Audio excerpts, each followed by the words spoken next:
Hello YouTube. I have a Commodore CBM 8032 here. Just wanted to show you what it's like to boot it up and what it sounds like and everything. Maybe some of you are interested in that.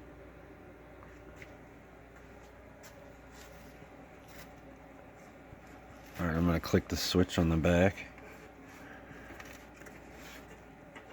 Maybe.